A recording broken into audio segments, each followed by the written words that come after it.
aleluya, que esa es una de las áreas difíciles para el hombre, pero no posible para ti, Señor. Para ti todas las cosas son posibles. Pedimos que agregues a tu iglesia a los que han de ser salvos. Y si hay hermanitos en medio nuestro con diferentes tipos de problemáticas, ya sea problemas físicos, de enfermedad, extiende tu mano poderosa para sanar los cuerpos. Reprendemos toda enfermedad en el nombre de Jesús. Da aliento al que está cansado, fuerzas al débil, al que no tiene ninguna, y da también restauración a aquellos hogares que están hechos pedazos. Señor, tú no permitas la disolución de esa familia, ya que uno de los aspectos primordiales, principales que tú tienes para con la familia es que sean como pilares, Señor, los cuales al estar bien afincados, bien establecidos en los preceptos contenidos en este libro, eso será de grande testimonio para otras familias. Restaura todas aquellas familias que están en un deterioro, Señor. Es nuestra súplica ahora que habremos de recibir tu palabra en esta noche. En Cristo Jesús, tu Hijo amado, lo hemos rogado para la gloria y la honra de tu santo nombre. Amén. Vamos a abrir nuestras Biblias, hermanitos. Vamos a estudiar un tan solo versículo. Hoy sí vamos a ir a paso lento. Y vamos a leer el versículo 8 del capítulo 41 del libro de Génesis. El día viernes, acuérdese. Dice la palabra del Señor en el verso 8: sucedió que por la mañana estaba agitado su espíritu, y envió e hizo llamar a todos los magos de Egipto y a todos sus sabios, y les contó Faraón sus sueños. Mas no había, escucha esa frase, es clave, mas no había quien los pudiese interpretar a Faraón. Tome su asiento si es tan amable, por favor.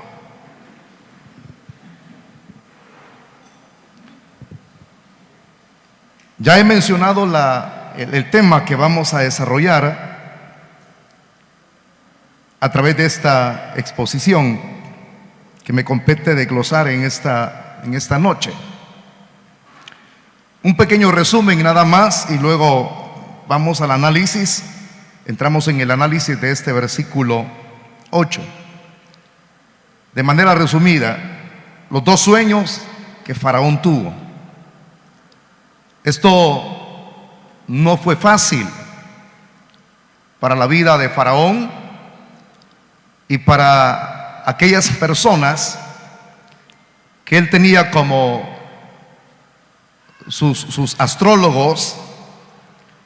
Tenía aquel tipo de personas que eran sabios, sus magos, y que esa era una de las cualidades de este tipo de personas al estudiar esa ciencia de la astrología. Los egipcios se caracterizaban y se ceñían en ello. No hay que olvidar, hermanitos amados, que en Egipto, a través de todo lo que es su cultura y sus costumbres, superaban a cualquier otro tipo de cultura de su época, tanto en letra, que algunos tienden a igualar todo esto del conocimiento de los egipcios a los sumerios, que tenían una grande sabiduría también, pero era más impresionante la sabiduría en esta época de los egipcios, que muchos de ellos se desenvolvían en eso, en el estudio de las estrellas, de las constelaciones. Y entonces no había duda en que si alguien estaba en la cúspide en el estudio de esa ciencia, no le iba a costar el poder al menos interpretar cualquier tipo de sueños. Era fácil para un astrólogo, para un sabio, para un mago. El hecho es que si eso caracterizaba a los egipcios, quiero mencionarle esto, ahora se habría de presentar la oportunidad, si ellos estaban en esa capacidad o en esa eficiencia, es decir, si ellos habrían de ser eficientes para poder realizar según lo que ellos mismos habían estudiado.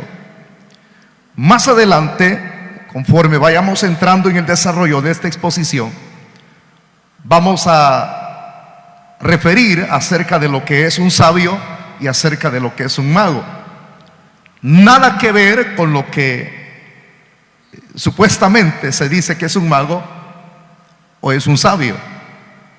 Pero ante ese hecho que vamos a observar en su desarrollo, ahora lo que me compete es que usted entienda es que esos dos sueños turbaron el corazón de Faraón, porque según lo escrito por algunos expositores bíblicos y a través de la misma cultura de los egipcios, no solamente las vacas eran caracterizadas como algo sagrado, sino que también hay que entender que el mismo Faraón era declarado como un dios. Que un dios viniese a tener sueños de ese tipo no era, hermano, algo común y corriente. Ahora, en mi posición no estoy diciendo que Faraón sea Dios, sino que en su cultura egipcia y en sus costumbres, ellos conceptuaban que el que lo regía a ellos, el que administraba la nación, era un Dios. Así lo miraban. No solamente observaban al río Nilo como algo sagrado y las vacas, sino que al mismo hombre se sobrepasaban es como sobrepasar el respeto que uno pueda tener hacia una persona y presentar a esa persona más que un humano. Ellos así lo hacían, ellos lo presentaban como un dios a Faraón. Ante ese hecho, entonces se nos va a hacer bastante comprensible cuando entremos al análisis de este versículo número 8. Quiero volver a repetir las primeras frases de este versículo. Estamos en el capítulo 41, versículo 8. Sucedió que por la mañana estaba agitado. ¿Pero qué era lo que estaba agitado en Faraón? Dice la Escritura, su espíritu. Cuando hablamos de la frase agitado en el espíritu, ¿se recuerdan ustedes cuando nos correspondió estudiar el Evangelio de Juan con respecto a la persona de Cristo? Cuando él observaba el comportamiento endurecido del corazón de los judíos y observaba también cómo las personas estaban endechando a Lázaro y a su familia. Los endechadores eran personas contratadas para llorar. Entonces muchos estaban conmovidos y Cristo también fue conmovido en el espíritu. Eso es agitar lo interior que hay dentro de nosotros, agitar el interior. Cuando es agitado nuestro interior, eso mismo se viene a evidenciar en lo externo. Bien dice la Escritura que de la abundancia del corazón, eso habla nuestra boca. Lo que puede agitar el espíritu, el interior de una persona, son ciertos tipos de noticias, aparte de las noticias, ya sean positivas o negativas. Lo que pueden agitar el espíritu es también cierto tipo de experiencias que a la persona, quien habrá de recibir ello, habrá de tener. En este caso es Faraón. No crea, hermano, que a pesar de el primer sueño, él contempló aquellas vacas gordas y vacas flacas, las vacas flacas de feo aspecto, tétricas, cadavéricas. Más adelante no puedo dar la interpretación, pero usted desde ya tiene una lucidez porque conoce la historia. Pero tenemos que ir explicando esto en su debido orden, no desubicarnos para, hermano, en lugar de salir con lucidez, con comprensibilidad de lo que estamos estudiando, muchos podemos irnos quizás en tinieblas, es decir, no entendiendo nada. Por eso es que cuando tuvo el primer sueño y él vio aquellas vacas tétricas, es decir, las flacas, observamos entonces que lo que sucedió es que éstas se comieron a las gordas. Y al ver eso, Faraón se conmovió, pero se volvió a quedar dormido. Luego tiene el segundo sueño, y les decía la semana anterior, tanto el primer sueño como el segundo implica acerca del ganado e implica acerca de lo que vivía Egipto. Ahora alguien preguntaría, ¿y de qué era lo que vivía Egipto? De los cereales. Ellos estaban acostumbrados en su dieta a comer cereales. Entonces lo que producía el segundo sueño eran cereales. Era lo que se daba en la agricultura dentro de la misma nación egipcia. Es decir, comida para poder mantenerse con vida. Ahora, al tener estos dos sueños, hermano, ya con el segundo consecutivo, primero se duerme, luego vuelve a soñar, y ahora, ya al completar los dos sueños, él vuelve a despertar. Pero cuando él despierta, ahora que ha tenido estos dos sueños, es cuando se da esto que estamos explicando en primera instancia, en las primeras palabras del versículo número 8. Estamos aquí, iglesia. Y por eso dice, sucedió que por la mañana estaba agitado su espíritu. Así estaba en esa condición, con esa característica Faraón. Estaba agitado su espíritu. Él estaba conmovido por lo que había soñado. Aquí alguien podría llamarle en su cultura el Dios que soñó, porque así le llamaban a Faraón. Lo miraban como un Dios.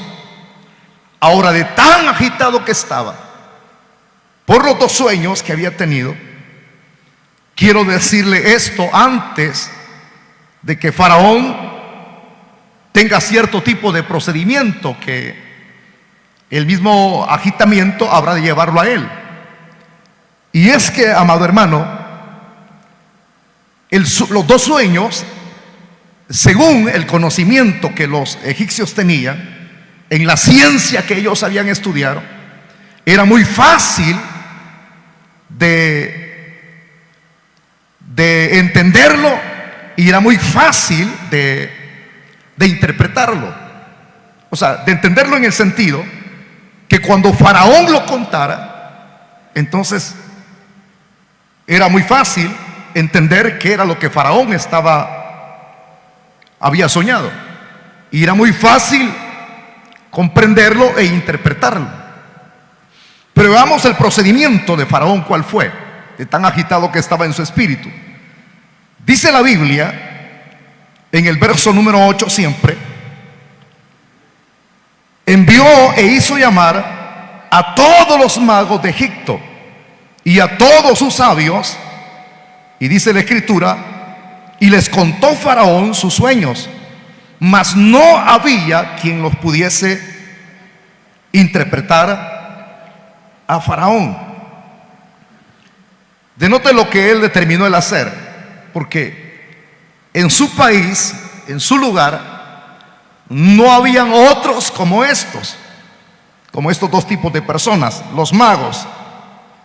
Y ahora me corresponde el explicarle qué significa esta expresión, quiénes son los magos. El término probablemente sea una referencia a una clase sacerdotal que se dedicaba a la adivinación. Eso eran los magos aquí. Personas que practicaban la adivinación, según el término hebreo. Expertos en la adivinación. ¿Por qué estoy diciendo esto, que eran expertos en la adivinación? Porque Faraón lo sabía. No crea que ese determinar, el convocar a estos personajes, hermano, era simplemente el pensar con lentitud o no saber lo que no estaba haciendo él. Es decir, no creer que no estaba actuando con sus 5 sentidos de manera lúcida. Él estaba en todo el entendimiento, en toda la comprensibilidad, sabía lo que estaba haciendo. O sea, los sueños no lo habían dejado loco.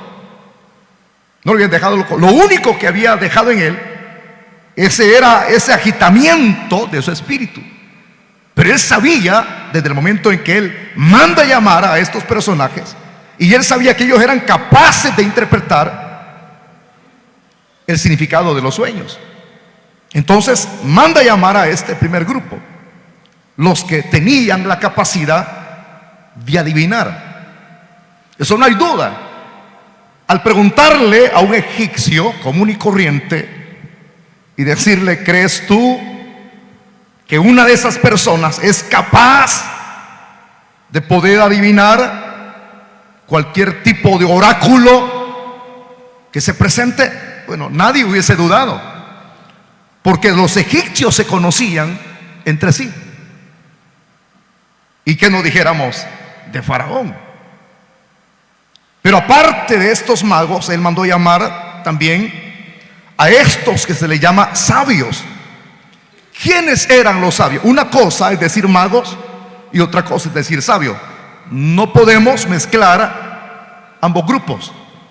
Hay una diferencia que se enmarca tanto en la explicación como en la forma en que estos dos grupos, cada uno de ellos de manera individual, procedía en realizar las cosas que tenía que hacer. Entonces, ¿quiénes son estos sabios? Bueno, eran personas con habilidades superiores en ciertos asuntos. Habilidades, con solo la frase, habilidades superiores en ciertos asuntos. Es decir, que nadie podía ni igualarlos ni sobrepasarles en lo que ellos hacían. Es decir, en sus habilidades había cierta superioridad en lo que ellos realizaban.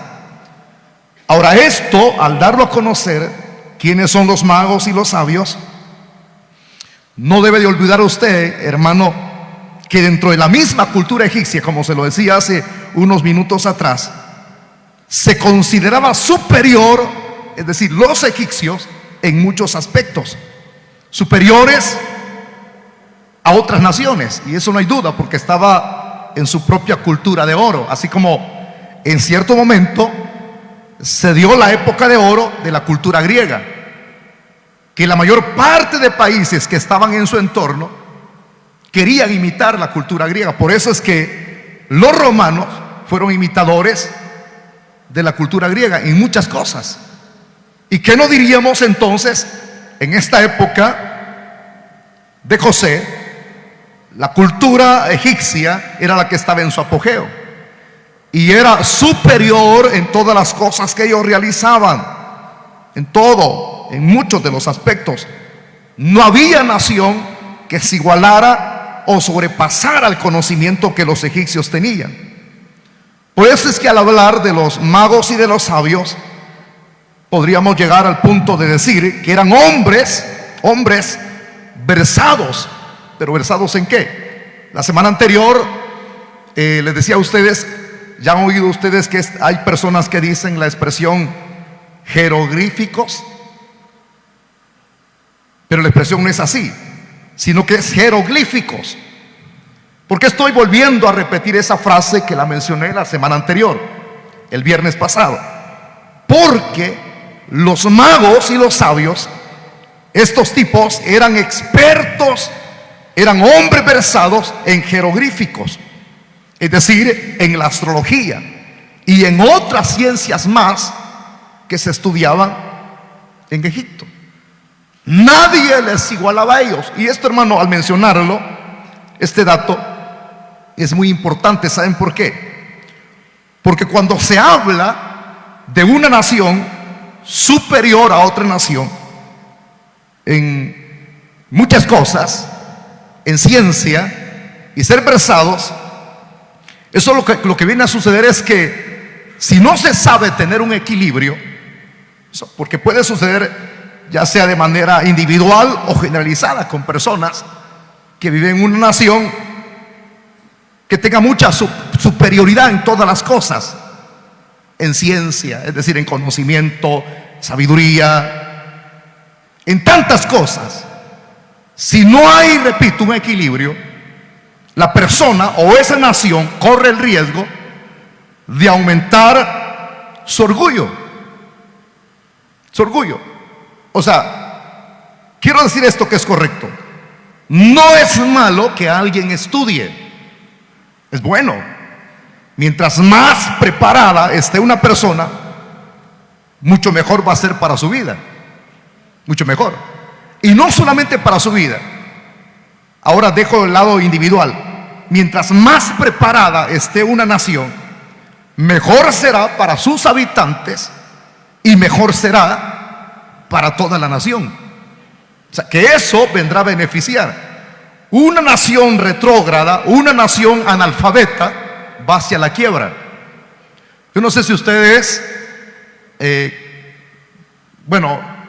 viajan así como yo viajo, y algunos van muy seguido a Santa Ana.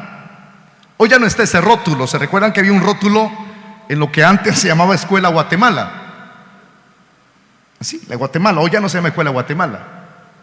Ya entrando al barrio San Antonio, ahí ve un rótulo que, si alguien lo leía con cuidado, absorbía una enseñanza. Una nación que no estudia, una nación que no tenga preparación, lo digo de manera individual o generalizada, va hacia el hecatombe, va hacia el derrumbe, va a la quiebra. Por eso, hermano, que cuando se habla de conocimiento, hay muchos de los que están arriba, ellos les conviene. Cuando digo los que están arriba, me refiero a los terratenientes, me refiero a los ricazos. Les conviene que los que están abajo sean analfabetas, porque una persona que adquiere conocimiento cuestiona muchas cosas y no se puede tragar lo que oye por así nomás. No sé si me llega a entender. No a todo le dice amén, pues.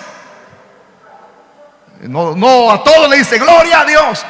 Porque una persona con conocimiento lo que hace primero al oír algo es analizarlo. Por eso es que decía un expositor no cristiano, sino de libro, él escribe libro secular.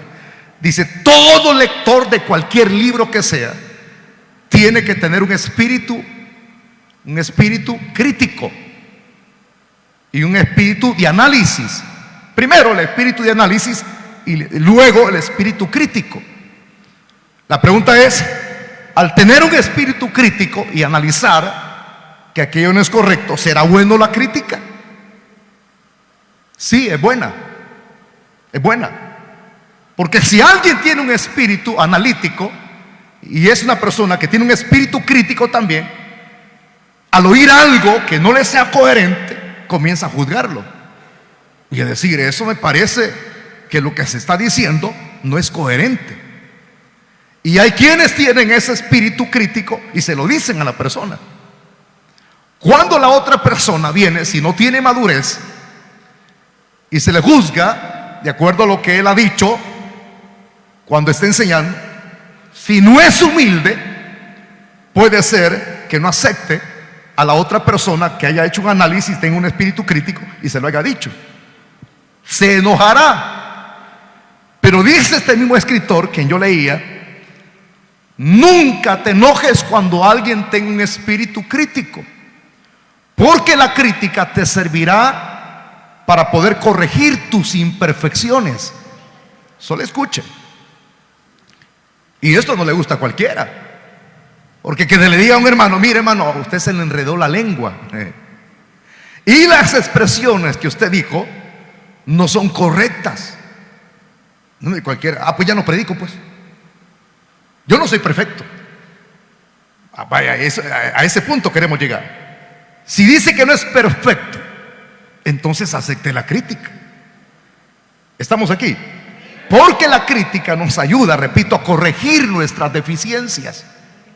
Por eso es que nunca nosotros, los que somos predicadores, los que ostentamos un liderazgo en una iglesia, nunca tenemos que arremeter contra las personas con respecto a las cosas que dicen de nosotros aquí adentro, o se dicen de nosotros allá afuera.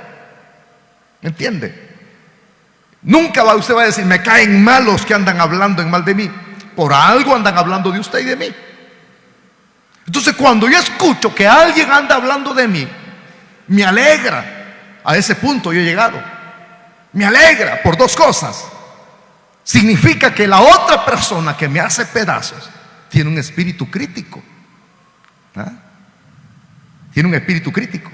Algún error vio en mí, que al decírselo a otro, lastimosamente se lo dice a otro. Y ese es el problema, que no hay que decírselo a otro, y viene el otro, se lo dice al otro, y viene el otro, se lo dice al otro, y viene el otro, se lo cuenta a la suegra que está enterrada. No, cuando alguien tiene un espíritu crítico, dígaselo a quien usted mismo ha visto, a quien usted escuchó y hizo un análisis de lo que él dijo, y eso le va a ayudar, ya sea si la persona es humilde, la acepta o no la acepta. Pero en el caso mío, a mí me alegra, porque digo, al menos tiene un espíritu crítico y no tiene un espíritu analítico, no que crítico. Pero primero tendría que tener un espíritu analítico para hacer una crítica. Entonces, cuando dicen el pastor tiene errores, pues esté en lo correcto, porque yo soy humano igual que usted. Soy humano igual que usted. Pero lo que se dice me ayuda a mí para mejorar. ¿Me entiende? Si dijeron algo que yo dije mal, doctrinalmente, o alguna expresión que no era coherente a la enseñanza, y me lo dicen, eso me ayuda para esforzarme más en mis estudios autodidácticos que yo tengo. Se me ayuda, pues. Me ayuda a tener un espíritu científico. Por eso es que este escritor acaba de pasar a la presencia de Dios hace unos meses atrás. Voy a ver si me acuerdo del nombre, porque tengo una variedad de sus libros que son una mina de oro, sus libros. Bueno, después me voy a acordar de su nombre, pero sí me recuerdo de uno de sus libros. Dice: todos podemos ser teólogos. Es un libro de teología buenísimo, ya me recordé. Su apellido es Sproul. Dice: todos podemos ser teólogos.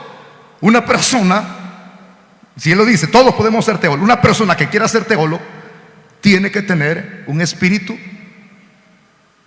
científico. Es decir, un científico inquiere, investiga, y no se conforma con lo que lee, sino que va más allá de la investigación. Se mete, se quema las pestañas, como decimos. Por eso, hermanitos amados, ahora que le he explicado esto, no sé si me entendió. Amén, no me entendieron nada, entonces.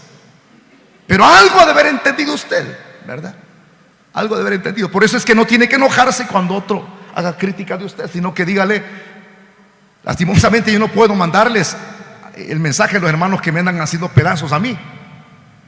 Pero si más de alguna vez yo agarrara a alguno de ellos, le dijera: hermano, gracias por haberme hecho pedazos, o por hacerme pedazos, y la persona se sonrojara y dijera: ¿por qué me está dando las gracias si yo lo desplumé?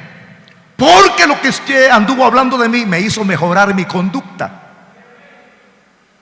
Estamos. Pero hay que tener humildad para aceptar eso. Cuando no se tiene humildad ni madurez, uno se cree súper perfecto. Por eso es que, hermano, el que alguien estudie es muy bueno. Que alguien se prepare es bueno. Pero que esa preparación no le sirva para menospreciar a otro, ni rebajarlo, ni menospreciarlo, ¿verdad? Ni tenerlo por los talones. Es un equilibrio el que se tiene que tener. Mientras más una persona, más conocimiento, o sea, una persona versada académicamente hablándolo, más humilde tiene que ser. Porque quien te ha llevado hasta ese peldaño, su nombre es Dios. Es Dios. Mientras más, me recuerdo unas palabras que que un universitario iba en un tren. Es como un pequeño comentario, pero es historia. Él iba en un tren. Hay dos historias, una diferente a la otra. Esta es con contenido espiritual. Cuando iba en el tren, el universitario vio un hombre gordito, perdón por los gorditos que hay aquí, no es con usted, que iba leyendo la Biblia. Entonces el joven le dice: ¿y usted qué tanto lee la Biblia? Eso no le va a ayudar nunca en nada, eso no es un libro común y corriente. Y el señor que iba leyendo la Biblia le dijo: es porque aquí hay palabras de vida en este libro. Y pasaron las horas y seguía leyendo la Biblia mientras iba en el tren, horas y horas, porque iban viajando a cierto lugar geográfico de Europa. Y el joven le volvió a decir: ¿que no se cansa usted de leer la Biblia? No, le dijo, si este es el libro de vida. ¿Y usted dónde vive?, le dijo el joven al anciano que iba leyendo la Biblia. Entonces le digo: yo vivo en una ciudad de Londres, ¿verdad? ¿Y usted para dónde se dirige?, le dijo el señor, el anciano. Le dijo: yo pues soy estudiante de una de las universidades bien reconocidas de Europa. Oh, qué bueno. Ya sabía usted, le dijo el joven, que vamos a tener un invitado de honor para que nos dé cierta disertación acerca de cosas religiosas. Le dijo el joven al anciano: no me he dado cuenta. ¿Cuál es el nombre?, le dijo. Y le dijo el nombre: Carlos Haldon Spurgeon. Y el joven dijo: dicen que es un hombre ilustre, uno de los grandes maestros en Biblia. Y el anciano le dice: yo soy. O sea que mientras allí iba en esa conversación y él iba leyendo la Biblia, nunca Carlos Haldon Spurgeon se presentó lo que él era. Porque no hace falta presentar tu currículum, quién eres tú. Hace falta que presentes tu humildad primero para que la gente vea quién eres tú, porque es lo más trascendente. ¿Me entiende lo que le acabo de decir? Amén, dicen, y no entendieron. Pero sigamos adelante en la disertación de esta noche. Entonces tiene que haber un equilibrio, más que encopetarse o elevarse más que otros o creerse más que otros. Es mejor ser humildes. Ser humilde. Aquí hay mucha gente en nuestra iglesia que, si ustedes supieran lo que ellos son, ellos no lo gritan ni quiénes son, pero son humildes. Son personas preparadas. Hace poco tuve yo un revés, me dio un revés uno de los hermanitos aquí muy versados en sus estudios. Me dio un revés en este tipo de explicación que le voy a dar. Siempre lo alenté, siempre le continué, le preguntaba cómo vamos en sus estudios universitarios. Me decía: todo va bien. Mas nunca le pregunté cómo iba en sus pobrezas. Y en cierto momento Dios puso en mi corazón el hacer algo con este joven, porque no tenía ningún apoyo. Quizás no desayunaba cuando iba a la universidad, no almorzaba cuando iba a la universidad, o quizás no iba a cierto tipo de invitaciones que sus amigos le hacían, porque quizás no tenía un quinto en su bolsa. Pero siempre se mostró humilde. Iba escalando y yo le iba preguntando, y de repente me dice en cierto momento: fíjese que el profesor me tuvo tanta confianza que yo doy las clases en la universidad. Entonces yo hacía encomio de él y decía: Señor, en mis oraciones, bendícelo, haz que a través de su vida, sin que diga ninguna palabra quién es él, que es cristiano, refleje tu gloria. Esas eran mis oraciones. Y lo tremendo es que se graduó hace unos días, y el revés que me dio fue este. Él no me invitó a mí a su graduación, ni tampoco yo estar resentido. Yo sabía que se iba a graduar ese día, pero él sabía mis compromisos. Entonces, por saber mis ocupaciones, él dijo: no, el pastor no puede ir, pero hizo esta acción. Después de su graduación, pagó un taxi, él lo pagó con su poco dinero, y se fue directamente para mi casa. Y los vecinos, ahí hay vecinos que no sacan la cabeza, pero algunos están viendo desde adentro, y máximo cuando alguien es desconocido. Entonces, cuando él se baja del taxi en la casa donde yo vivo, se bajó con su cartón, muy emotivo, muy emocionado, tocó la puerta y me sorprendió. Yo estaba en ropas menores cuando le abrí. Cuando digo en ropa menor, piensa que estaba desnudo, hermano. Es decir, en mi casa, en su casa usted puede andar como usted quiera. Yo andaba en mis chorcitos, mi camiseta, mis jeans, y le abrí. Entonces algo que le iba a decir es, me hubiera avisado que iba a venir para poner el pantalón. Ahora, cuando él llegó, tocó y me dice: pastor, aquí vengo a enseñarle lo que Dios me ha permitido obtener. Y me enseña su diploma de universidad. Y hoy es un profesional. Por 7 años estuvo quemándose las pestañas. Pero a mí cuando él se fue, me puse a llorar. Derramé lágrimas y dije: qué humilde. Bien pudo haber buscado otros familiares, irse para donde otros amigos, pero buscó a su pastor para darle la alegría y decirle: pastor, mire pastor, lo logré. Y ese logro se lo dedica al Dios Todopoderoso, al Rey de Reyes y Señor de Señores. Eso, al comentarlo, estoy dando muestra de la humildad de esta persona. Si así alguien permaneciese, no se quedará estancado, sino que continuará cosechando logros. Pero cuando alguien acumula orgullo, hasta ahí llega. Hasta allí llega. Eso le pasó a Nabucodonosor. ¿Se recuerdan ustedes?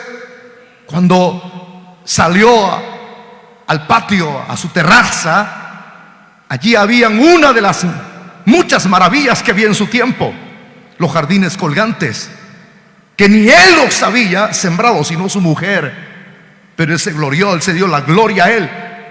Y vio las murallas de Babilonia, porque en esa época las murallas, aparte de los jardines, eso es algo espléndido. Las murallas de Babilonia, nadie podía escalarlas. Pero viene el tipo, dijo acerca de lo que estaba allí viendo: esta es la gran Babilonia que he edificado con el poder de mi fuerza. Todo lo que Dios le permite al hombre, es Dios quien lo permite. No es su inteligencia propia, innata. Es Dios quien da la sabiduría, porque Dios es la fuente de toda sabiduría y de toda ciencia. Pero qué tremendo que cuando él se dio la gloria a sí mismo, Dios lo convirtió como un animal.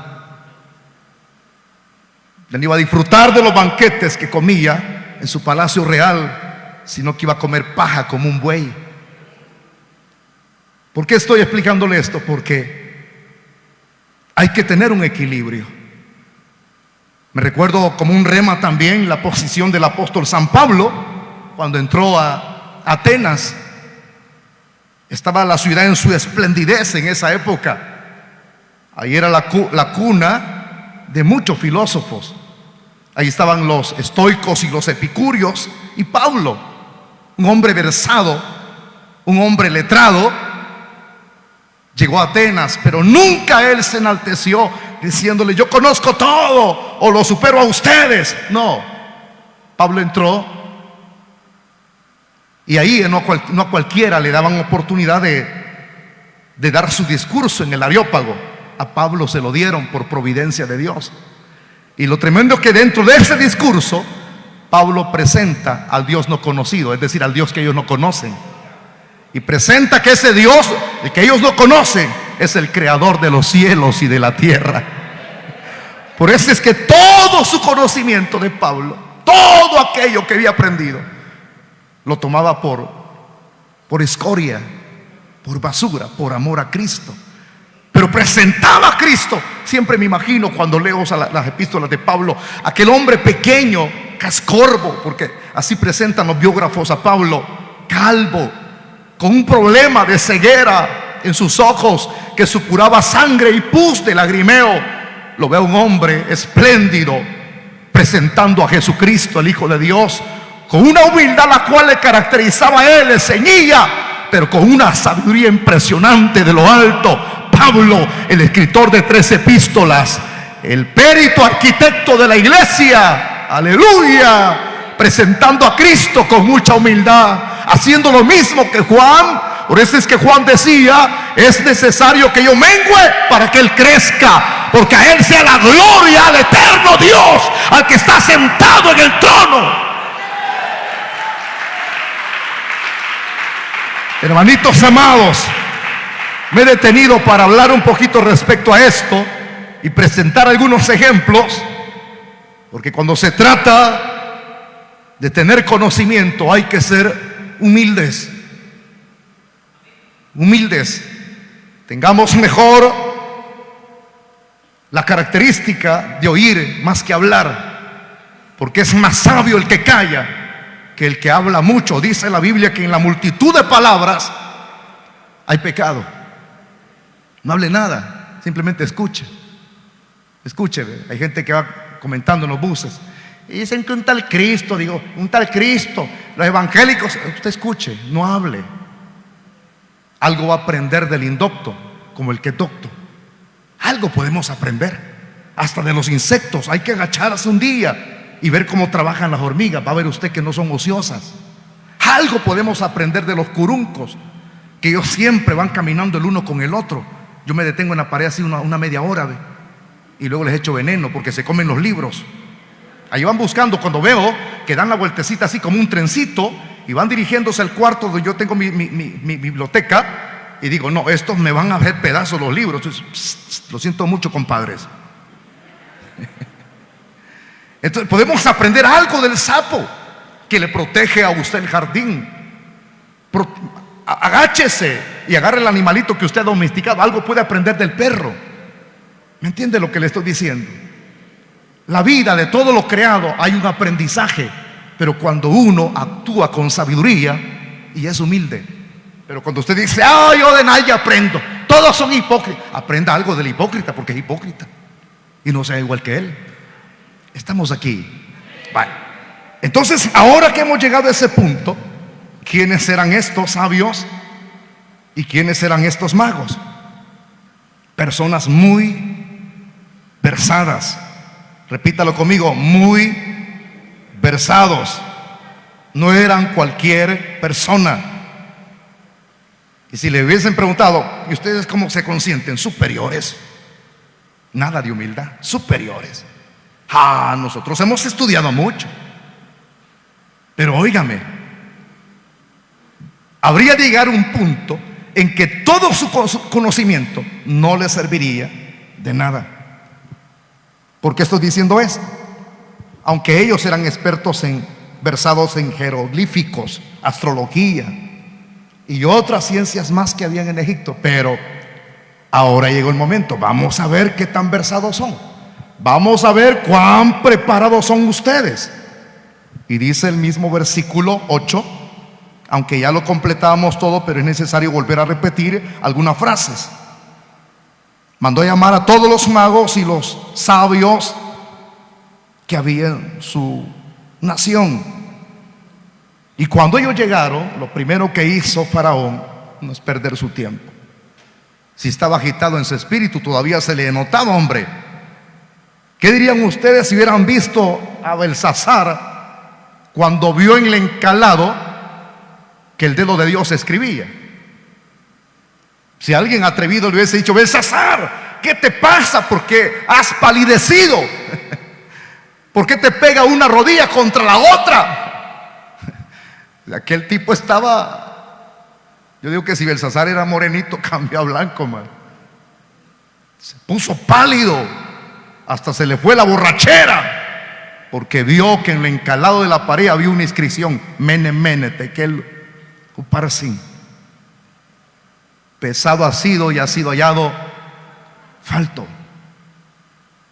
Nadie podía descifrar lo que allí estaba escrito. ¿Me escucha? Solamente alguien que tenía el Espíritu de Dios, Daniel. Qué lindo es eso, hermanitos amados.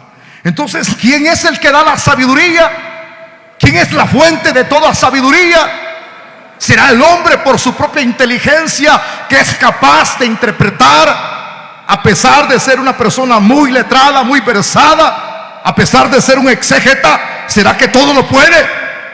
Los seres humanos tenemos un tope. Los seres humanos en muchas cosas somos capaces, pero hay cosas en las cuales somos incapaces. Por eso es que nunca voy a olvidar el tema. Nunca. Y comienza a agarrarlos Aquellos cuando llegaron han de haber dicho: es para algo importante que el faraón nos mandó llamar, porque no los llamaba por cualquier cosa. Y era tan importante que denotaron algo en su rostro. Y comienza a desembuchar, decimos nosotros, el faraón. Bueno, no lo dice usted, lo digo yo. Y comienza a contarles sus dos sueños. Cuando escucharon los sueños de faraón, probablemente, escúchenme, el oír los dos sueños de faraón, hayan pensado los mismos entendidos de la astrología y de otras ciencias más: Dios tuvo sueños, faraón tuvo dos sueños.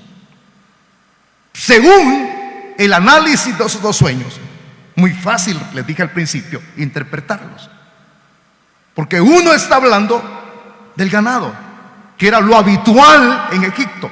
El segundo, de la agricultura. A eso se refiere. Fácil. Bueno, fácil. Mira. Como ellos sabían que las vacas eran sagradas, y les decía a ustedes que cuando en los jeroglíficos aparece la vaca, eso significa cosecha. ¿Sí? Cualquiera, al saber interpretar eso de los jeroglíficos, puede decir: faraón, pues fíjese que está fácil, faraón. Pues esas vacas gordas lo que significan es esto, y las vacas flacas lo que significan es esto, y el otro sueño que tú tuviste lo que significa es, con respecto a la cosecha, es esto. ¿Por qué no se lo digo abiertamente? Porque usted no va a venir cuando yo estudie eso. Hay que colocar las cosas en su debido orden.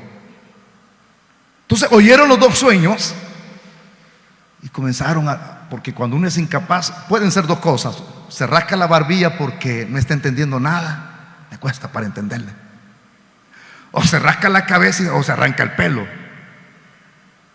Y los tipos comenzaron quizás a rascarse la barbilla, bueno, y se quedaban viendo los unos a los otros. ¿Y vos qué decís, Pancho? Y ahí viene Elí, cuando uno no sabe nada. O viene el tetereteo, o el Pepe, o Tete. Entonces faraón les cuenta y ahora espera la interpretación. ¿Se dio la interpretación? El verso 8. Mas no había quien los pudiese interpretar. Ese es el final. Mas no había quien pudiese interpretar a faraón. Pero pastor, no les dejó lugar un tiempecito. ¿Cómo no? Les dejó el tiempo. Han de haber dicho algo, sí han de haber dicho algo, pero no era nada acertado.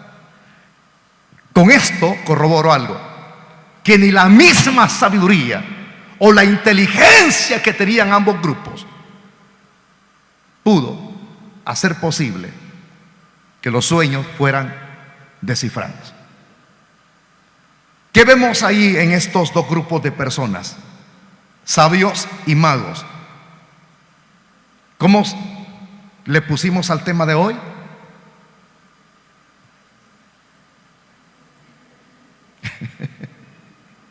¿Apuntaron, hermanos? ¿Ah? La incapacidad de los hombres.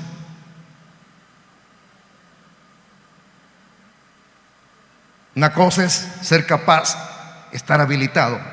Una cosa es inhabilitado. No se puede. La inhabilitación del hombre, no podía. Y faraón se les quedaba: pues, muchachos, van pues. No pudieron descifrar el sueño. No podían. Escribí estas frases de un expositor, agregando lo que yo acabo de mencionar. Dice: cuando faraón los veía al rostro, veía incapacidad en ellos. ¿Incapacidad de qué? De desentrañar el significado de los sueños. Si eran sabios, mano, eran adivinos. Toda corte de faraón tenía adivinos y magos. ¿Se recuerdan ustedes de dos personajes que quisieron imitar las maravillas que Dios hacía con Moisés? Janes y Jambres. eran encantadores. Cuando Moisés tiró la vara, se convirtió en culebra, en serpiente. Hombre, digo, Janes y Jambre, eso no, este Moisés viene a pantallarnos. No, hombre, alardear viene aquí, que convirtió la vara en culebra. Si eso nosotros lo podemos hacer, Moisés. No, hombre. Y tiraron ellos sus varas, Janes y Jambres, como eran encantadores. ¿Y qué pasó? Se convirtieron en serpientes también. ¿Puede el diablo imitar lo de Dios? Sí. Pero ¿qué pasó? Aquí pasó algo sobrenatural. Que cuando las varas de Janes y Jambres se convirtieron en serpientes, aquella vara de Moisés que se convirtió en serpiente se comió a las otras dos. Es que en Cristo hay poder, en Dios hay poder, hermano. Nadie puede superar el poder de Dios. Dios es único por excelencia. Entonces, era muy característico eso. Si aquellos pudieron convertir las varas en serpientes, que no podían descifrar un sueño esto. Ya iba a decir una cosa, pero no le iba a decir. Que no podían esto, pues, que eran tan sabios y encopetados, porque eran superiores a cualquier nación en su ciencia, la cual ellos habían aprendido en su nación, superiores en todo. Nunca el hombre puede superar a otro hombre, pero nunca supera a Dios. Dios sigue sentado en su trono. Diga estas expresiones conmigo: Dios es superior a lo creado. Me recuerdo de la frase de uno de los libros del cosmonauta, que fue un libro secular del cosmonauta que fue por primera vez a la luna. Cuando salió de la atmósfera terrestre y el tipo vio muchas estrellas allá arriba, comenzó a decir blasfemias según lo que está estipulado en el libro.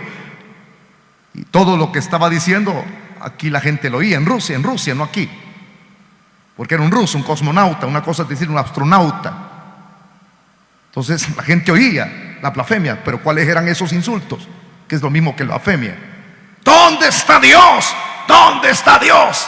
Allá. Y cuando vino aquí, ¿contempló usted a Dios allá arriba? No, hombre, dijo, no hay Dios, Dios no existe. Dios no existe. En cambio, uno de los astronautas estadounidenses, uno de ellos que salió de la atmósfera terrestre, quedó súper maravillado y dijo estas frases: este es el grande poder de Dios. Veo las maravillas de Dios fuera de nuestro planeta Tierra. Y comenzó a citar aquellas frases del salmista, las frases que usted se las puede de memoria. Los cielos cuentan la gloria de Dios y el firmamento anuncia las obras de sus manos. ¿Puede alguien superar a Dios? Dios es único. Yo siempre, cuando explico esto de la superioridad de Dios, lo hago así, mire, sin necesidad de escribir en una pizarra. Aquí está Dios y aquí está el hombre. Aquí está el creador y aquí está la creación. Nunca la creación supera al creador. Dios es único por excelencia. Dios es único por excelencia. Sonaría que otra frase escrita en el capítulo 1 del libro de Génesis: en el principio hizo Dios los cielos y la tierra. Porque Él es el creador de todo. Él es la fuente de todo. Él es nuestra vida. Por Él subsisten todas las cosas que hay en este planeta. Y ahora aquí vemos el hombre ilustrado en estos tipos sabios y magos, ilustrado de la incompetencia que hay, en lo inhabilitado que está el hombre de hacer muchas cosas. Calladitos estaban. Va pues, ¿cuál es el significado? No hubo nadie, ni sabio ni mago, quien diese la interpretación a Faraón. Sigo leyendo unas frases que escribí en mis bosquejos. Dice este expositor: hicieron sugerencias. Yo creo que eso significa Simplemente sugerencias al faraón y nada concreto. Por eso es que dice estas frases. Algunos creen que el significado de los sueños era tan obvio que concluyen que Dios tuvo que haber tenido algo que ver ahí en esos sueños. Es decir, perdón, no en el sueño, sino en aquellos que eran hombres de ciencia, pues. Bueno, dice otro escritor, si Dios tuvo que ver algo en aquellos que eran expertos en adivinación, significa que ese mover de Dios, o tuvo que ver algo en la vida de estos sabios o magos, es porque Dios entorpeció la mente de ellos. Wow. O sea que hubiese sido capaz, probablemente, pero Dios los entorpeció. Dios tuvo que haber hecho que el entendimiento de ellos, de los magos y de los mismos sabios, al oír los sueños, no fueran capaces de ver lo que al parecer era claro, porque con solo que usted lea los sueños y no lea la interpretación de José, usted entiende qué significa eso, hermano. Tienen frío. ¿Ah? Con solo oír los sueños, ¿verdad que ustedes bien hubieran sabido, mejor que los sabios y los magos, la interpretación de Josué? Ay, Dios mío. Estos fueron incapaces, al parecer, de lo que era claro, porque era claro el sueño. Era claro. Faraón no lo contó apresurado para que no entendieran. Así como lo había soñado, les contó a ellos. Entonces, ¿qué pasó si no hubo interpretación? No hubo nadie quien le descifrara su sueño. Se puso más preocupado Faraón. Estaba en la misma posición que cuando despertó, agitado en el espíritu. O sea que no cambió la condición. Bueno, y han de haber dicho ellos, ¿y acaso que? Y no dice que es Dios, pues ¿por qué no lo interpreta él si es Dios? Pues era fácil para ellos. Pero Dios había entorpecido su mente. No pudieron dar ninguna explicación ni proponer qué era eso. O sea que no fue algo satisfactorio si habrán dicho algo, porque no era eso. Se han de haber sentido nerviosos por estar frente a, si ellos estaban acostumbrados a estar frente a Faraón. Entonces no hubo ninguna respuesta, no. Pero aquí hay otro detalle a considerar y es el último. Con esto finalizamos. Dice un expositor: Faraón fue el recipiente de los sueños, porque fue Dios quien le dio esos sueños a Faraón, según lo que se realizaba en sus costumbres, en su cultura: ganado, cosecha, agricultura. Si Dios se los dio y él fue el recipiente de los sueños, porque eran sueños no inmediatos. ¿En qué estamos hoy ahorita, hermano? ¿Existe el pasado? ¿Existe el presente? ¿Existe el futuro? ¿Qué día fue ayer? No, ayer fue. ¿Qué día va a ser mañana? No, futuro. Ya. Hoy sí me entendió mejor. Ordenémoslo. Jueves fue pasado. Hoy viernes es presente. Mañana es futuro. A partir del primer segundo, después de las 12, es el futuro. Ya es el mañana. Cuando yo menciono esto, si este tipo fue el recipiente de sueños,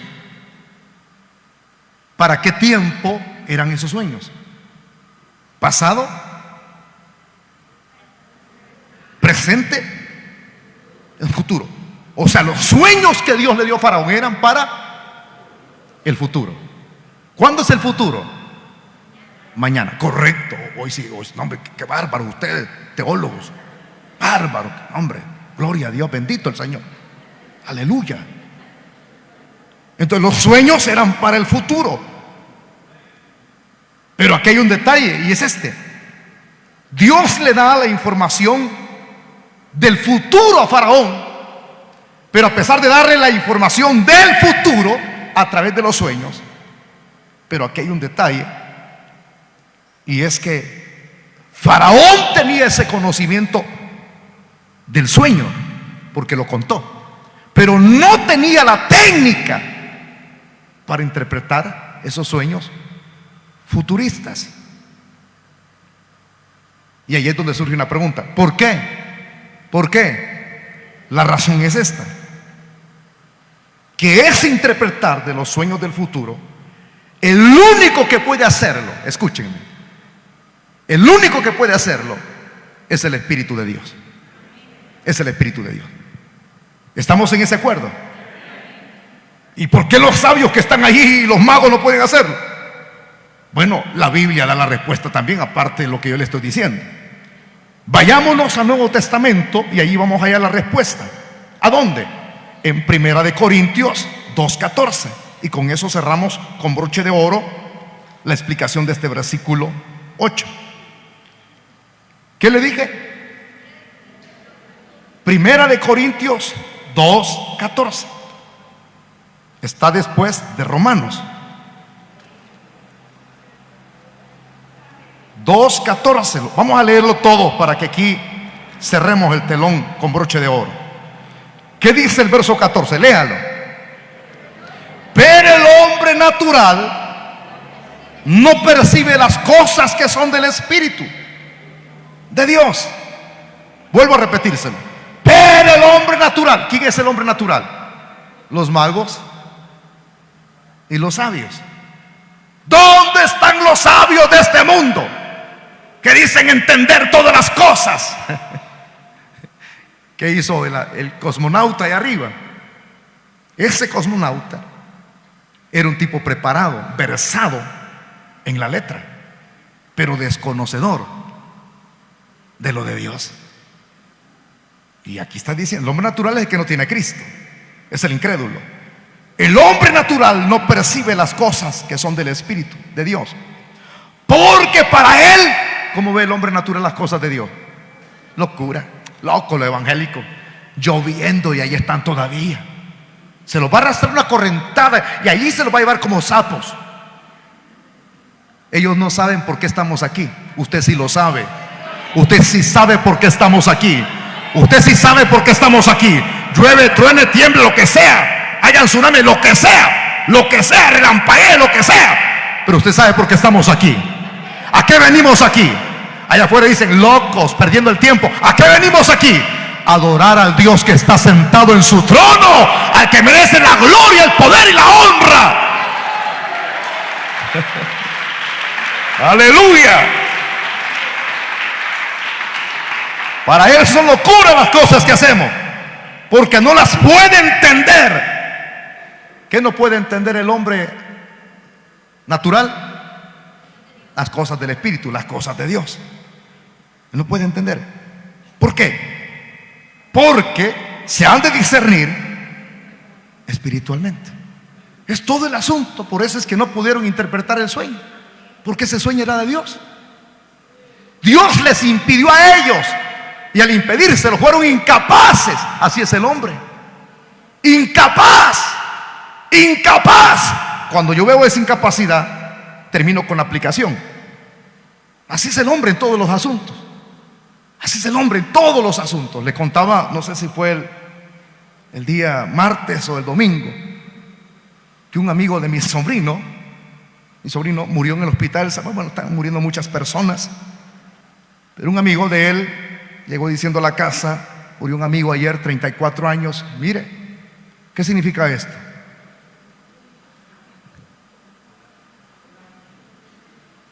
¿Qué significa esto, hermano? ¿Ah? No creo que no me interpreten ustedes. ¿Qué significa esto, hermano? ¿Ah? Bitcoin. Hoy si la interpreté, ya vieron. Ustedes que no saben nada, hombre. Bitcoin. Entonces digo, mi amigo tenía mucho Bitcoin. O sea, lana pues. Lana. Pisto. Euros, dólares pues. Y murió de 34 años. Y hay un pastor anciano en San Salvador. Anciano, viejito. No, digo él, si yo agarro este virus, dijo, no me lleven al hospital, no me entuben, porque me van a ver todo mi cuerpecito así que se cae. Y agarró el virus, el anciano lo agarró el pastor muy reconocido en Salvador. Entonces, ¿qué hizo la membresía? Decidió, no, dijo, es nuestro pastor, hay que sacar adelante a nuestro pastor. Y lo sacaron adelante. ¿Qué quisieron con el pastor? Ya muriéndose. No hay que otra cosa que llevarlo a entubar. No, dijeron, una clínica privada, busquemos. Y buscaron una clínica privada. Y no murió. Y el pastor no tenía, pero como la iglesia lo amaba, igual que ustedes me aman a mí. Igualitos, hermano. Matarme quieren, ingratos. No, hermano, les creo, me aman. Entonces pagaron un precio, pero él no tenía nada. Pero los hermanos, como lo amaban, mire, allí en ese hospital estuvo más de 15 días y cobran $1,000, 1,500 por cada día. Haga la sumatoria, multiplique 1,500 por 15 días. Para eso son buenos ustedes para contar, ¿verdad? Entonces, allí alguien dijo en la muerte de este sobrino, amigo de mi sobrino, incapaces los doctores. Es que todos son incapaces. Alguien puede tener plata, pero no puede paliar su salud, es decir, no puede quitar las enfermedades. Así es el hombre. El dinero puede hacer calles, puede hacer building, edificios. El dinero, tú puedes comprar con tu dinero muchas cosas, puedes viajar si tienes dinero. Pero lo que el dinero no puede hacer es dar la felicidad en el matrimonio. Lo que el dinero no puede hacer es sanar tu cuerpo. Puedes pagar, pero los médicos están imposibilitados. Aunque sean hombres de ciencia, están imposibilitados. Son hombres igual que usted, con la diferencia que tienen un cartón académico con conocimiento de medicina. Es lo único. Pero ellos tienen un tope. Hay ocasiones en que los médicos dicen, no podemos. No, yo creo que no, ya usted está más para allá que para acá. Preparen la caja. Hay un límite, hay un tope. Incapaz el hombre en todo. Incapaz de buscar a Dios por sí mismo. Incapaz de descifrar lo que viene en el futuro, porque aquí no pudieron descifrar lo que venía en el futuro. Y eso mismo se da en la actualidad. Los hombres son incapaces, los hombres de ciencia, aunque hoy quizás se están hablando más los hombres de ciencia, las piedras, que la iglesia. Quizás los hombres de ciencia están más despiertos que muchos cristianos y pastores, pero no pueden descifrar lo que viene. Algunos dicen, yo estaba viendo el último dato científico allí en la red, que decía, a la Tierra, según el calendario científico, le quedan pocas horas para morir. Estoy hablando de los científicos. Pocas horas, pero esas pocas horas, ellos no saben cuánto. Ellos se basan según el calentamiento global. A eso se basan. Y si ellos lo están diciendo, y uno le dice a la iglesia, Cristo viene pronto, Cristo viene pronto, Cristo viene pronto. ¿Ya vieron cómo están? Cristo viene pronto. No, hombre, mi abuelita cuando me crió a mí tenía 10 años yo, y ya ella murió de 90 y nunca ha venido. ¿Por qué? Porque somos incapaces, a pesar de no ser naturales, si no somos espirituales, pero somos incapaces muchas veces de descifrar lo que viene en el futuro, porque aquí en la Biblia están plasmados los sueños del futuro. ¿Cuáles? En el presente se descifra que estamos en principio de dolores. En el futuro se descifra los que son espirituales, se descifra que viene el arrebatamiento de la iglesia. El Señor ya viene por su iglesia. Usted lo entiende, usted lo lee, usted lo interpreta. Cristo viene pronto. El hombre natural dice, no hombre, no. Si los científicos, mi hermano, están diciendo que según el calendario científico a la Tierra le quedan pocas horas de vida, tenemos que despertar, hombre, ganar almas para Cristo, servirle a Dios. El que no se ha metido, métase al fuego de Dios. Y algunos incapaces, no, yo creo que no, hermano. En la misma postura de estos sabios y de estos magos, sin descifrar a aquel hombre que estaba abatido en su espíritu. Necesitamos gente que interprete lo que viene en el futuro y decírselo a la gente: esto es lo que viene mañana. Porque hoy ya no se pueden hacer planes para largos años de vida. Por eso es que cuando usted le desee buen augurio a alguien, congratulations, felicitation, mire qué inglés, ¿ve? Entonces, cuando le desea algo, pues que alguien esté cumpliendo años, dígale: te deseo feliz día en tu presente, ese Dios, y no te tiemplas. Hay que ser muy realista uno, hermano. Si Dios te da la oportunidad de vivir mañana, te deseo felicidad. Pero ya no le puede decir: te deseo 100 años de vida. Si es pobre, poco le queda. Descifre usted lo que viene por delante, señores. Hoy nada menos se está viendo la red también. Viene el fenómeno del niño. Otra vez aquí. Los meses que vienen por delante, lluvias tras lluvias, lluvia tras lluvia. Usted dice: ¿qué tiene? Más fresco. Y la gente que vive cerquita de los barrancos, las cosechas, ¿ah? Las cosechas. No está fácil, hermano. Entonces, venga lo que venga, no hay que descifrar. Si usted le dicen: ¿usted cree que vienen tiempos mejores en el futuro? No, hermano. Hay que decir la realidad. No ser incapaces, sino ser capaces de decirle a la gente: esto ya no se arregla. Pero le tenemos una buena noticia de lo que nosotros podemos interpretar a la luz de la Biblia. Tierra, cielo nuevo, tierra nueva. Ya viene la nueva Jerusalén donde vamos a habitar usted y yo. Así es que no nos quedemos con la boca cerrada. Hablemos de lo que viene en el futuro, porque para eso hemos sido colocados. Vamos a orar. Padre, te damos las gracias por la disertación que nos has concedido el haber dado en esta hora, Señor. Gracias por habernos dado a conocer nuestra incapacidad. Gracias porque ahora hemos conocido que el único capaz de todas las cosas y la fuente de toda sabiduría eres tú, mi Dios. Gracias por darnos sabiduría para entender todo esto. Te pido que ahora que habremos de partir para nuestras casitas, así como estamos, levante una de sus manos hacia arriba.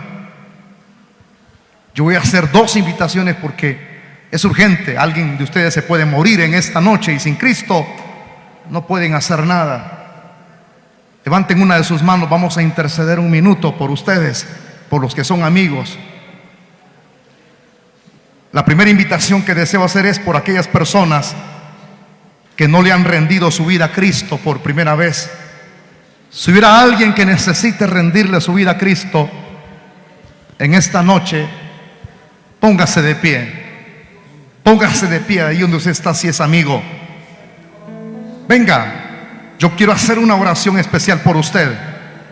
Si alguna persona le va a rendir su vida a Cristo, póngase de pie y venga, camine para aquí al frente. Si alguien necesita reconciliarse con Dios, habrá alguien que ha caído de la gracia, le echaron zancadilla o pecó abiertamente. Abogado tenemos para con el Padre. Mientras haya vida, hay oportunidad de salvarse, hay oportunidad para ser limpiado, para ser perdonado. Pónganse de pie los que necesitan reconciliarse con Dios. ¿Habrá alguna persona quien necesite reconciliarse con Dios? Rápido, póngase de pie.